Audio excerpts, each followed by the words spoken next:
আমরা অনেক নিরাপত্তা এখন নাই। এখন হচ্ছে ওরা চাইতেছে আমার বাড়িতে আসে, বাড়িতে হচ্ছে হামলা করে ওগুলো। তারপরে বাজার থেকে ফিরতেছিল, ওরা বাজার থেকে ফেরার জন্য পিছন থেকে ফায়ার করছে।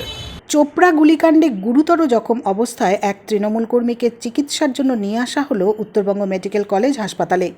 রাতেই তাকে উত্তরবঙ্গ মেডিকেল কলেজ হাসপাতালের জরুরি বিভাগে ভর্তি করা হয়। আহত তৃণমূল কর্মীর নাম মোহাম্মদ করিম। তার শরীরে একাধিক গুলি লেগেছে বলে জানা গিয়েছে। এই অবস্থায় আতঙ্কে রয়েছেন তার পরিবার। নিরাপত্তাহীনতায় ভুগছেন সকলে। উল্লেখ্য, ইসলামপুর থানার কমলাগাঁও সুজালি গ্রাম পঞ্চায়েতের আতালডাঙ্গি হাট এলাকায় মঙ্গলবার সন্ধ্যা নাগাদ আচমকাই তৃণমূলের দুই গোষ্ঠীর মধ্যে গুলি বোমাবাজি শুরু হয়। চলে ছররাগুলিতে জখম হন অন্তত পক্ষে ১৯ জন। এই ঘটনায় এলাকায় চাঞ্চল্য ছড়িয়ে পড়ে।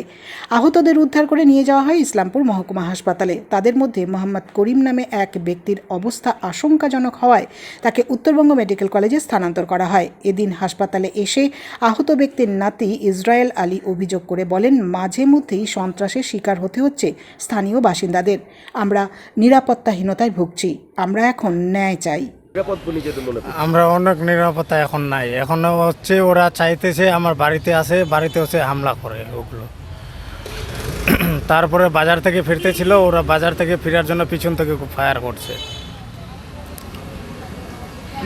কিভাবে এরকম হলো? ওনার সাথে গুলিটা করলো? কোথায় ছিলেন উনি? কি করলেন? আমরা বাড়ি ছিলাম, আমাদের বড় চাচার বাড়িতে ছিলাম। তো বাড়ি থেকে বাইরে সবাই ছিলাম, ওখানে গল্প করতেছিলাম।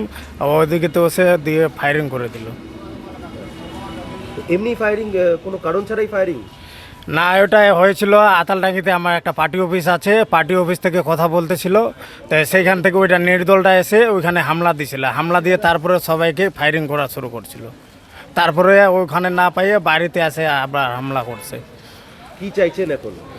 এখন চাই যে আমরা এইটাই অন্যায় চাই। এটা ন্যায় চান? হ্যাঁ। আপনার নাম? আমার নাম হলো ইসরায়েল আলী। কে হন আপনি? উনি আমার বাবা হয়।